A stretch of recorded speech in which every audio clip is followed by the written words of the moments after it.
Now that I'm almost 30, everyone around me has started dropping children from their trousers at a crazy rate. Sometimes they even make multiples of those things, like they mean to do that. It's almost like their evolutionary purpose is to make children or something. It's weird. As if Thanksgiving wasn't strange enough with all the old hats who don't know anything very loudly, now I have to figure out what Fortnite skin I'd be if I want to stay cool and hip at the kids' table. To me, family get-togethers kind of feel like Greek pantheon meetings, where my grandma Demeter tells me that I dress like shit while my uncle Ares has the worst thing to say with full confidence in the kitchen, and Dionysus begins to fall asleep on the couch. That's me, by the way, I'm Dionysus.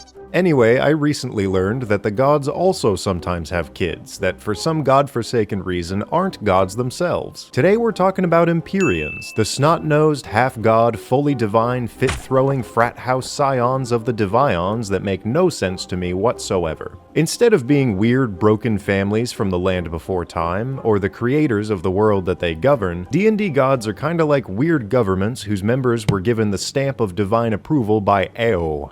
Ao, or Ao, that's the over-deity who looks like an old man but actually consists of a couple dozen writers, 1,000 email chains, and a room with a box of donuts and a whiteboard. So you've got the over-god, which is the writers, the greater gods, the lesser gods, the quasi-gods, the demigods, the sigma gods, the godfathers, the American gods, and the gamer gods, which somehow still leaves room for god kids. Demigods like Heracles, Maui, and Kratos are born when a filthy rat god like Zeus has his way with a mortal woman, which makes them weaker than Empyreans. Zagreus is much closer to an Empyrean, being the half-child of spring and death while having no immediate domain given to him at his birth. These weird divine flukes first popped up in 5th edition for some reason, where they looked like if Adam Driver and the Ash Baby did the fusion dance, and then became the Oblivion Arena Grand Champion. Or maybe like if Kurt Russell played Kratos on a really low budget. The new ones look more like Marvel movie villains that would show up in Phase 13 to fight Morbius Supreme in the Great Lakes Avengers. Honestly though, they do look really sick. This is an insane glow-up for a random-ass celestial that nobody asked for.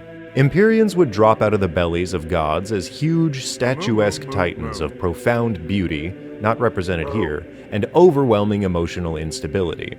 Once an Empyrean has manifested from the unity of two gods, there's no putting that thing back where it came from. They're ageless, ridiculously powerful, and if one is felled in the mortal plane, it respawns back at home where mommy or daddy give it a spank on the tuchus and a brief scolding. So I highly suggest that if you find one, you get on its good side, if that's at all possible. Wait, hold on really quick, I have a sponsor. Instead of traveling being this aimless slog of long rests and storyless wolf fights, or something that just gets skipped over with a 40-second description, today's sponsor, Encounters at a Glance Into the Wilds, offers an amazing transformation, opening up these super comprehensive and zero prep encounters for a mix of battle, roleplay, and rewards. When I say opening up, I mean it literally. For each environment, they have a set of 25 adventures that you can roll for, and then the dungeon master or the player that rolled gets the tactile experience of scratching a little lottery card thing before you crack open a new, self-contained story that's super easy to follow. There's also a table for each environment where you get these little hooks or roleplay opportunities in between encounters, like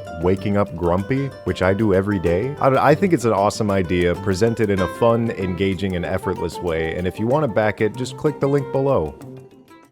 As beings of unrefined divine energy, their disposition and emotional states warp the world around them as they travel, through both vast regions of the earth and also the highs and lows of divine bipolar disorder. A happy Empyrean conjures frolicking animals and singing dwarves to join in their delight, while a friggin' pissed Empyrean might sour a nearby peanut farm and darken the skies above. Based entirely on the early art and the idea of volatile emotions, my first assumption is that Empyreans act like entitled rich white kids who wear short shorts and 7 sweaters while expecting everyone to bow down to them, and if you don't, their mommy and daddy will banish you from the afterlife or something like that. But it seems like they serve, or could serve, 2 slightly more interesting roles. The first is just similar to most angels. They would follow the orders of their parents, defending ancient relics, guiding legendary heroes, or acting as the world's most powerful messengers. Then eventually they might earn the right to serve as the inheritor of their parents' divine duty if they die. Another way to spin Empyreans, which is what I would want to do, is give them power over a completely new domain stemming from their parents' combined power. For example, Zagreus reigns over the place between life and death, while also embodying blood, the water of life that signifies death when it's spilled. There are only 2 Empyreans in existing adventures, one in the dungeon of the Mad Mage that owes the Mad Mage a favor, and one tasked with killing Tiamat in Avernus who ultimately failed. Halaster the Mad Mage, his god scion Nalkara, is the daughter of a winter god and a frost giant god, making her a sinister and cold mini-god of ice, like a mini-fridge. Uldrak was the child of Surtur and someone else, so we don't really get a cool mix there. And he just got transformed. He's not even an Empyrean anymore. I'm gonna make a few more in the same vein as that old web game Doodle God, so here we go. Shar, the goddess of darkness and loss, doing the shaboing boing with the bitch queen Umberlee of the ocean would make the Empyrean D-Burl, master of the unfathomable depths. Lolth the spider and Lathander the dawn might make Lur of the planet Omicron Persei 8, Empyrean of dusk and second beginnings. Tiamat the dragon and Mystra the mage could whip up Canagor, the Empyrean of libraries and knowledge brokering.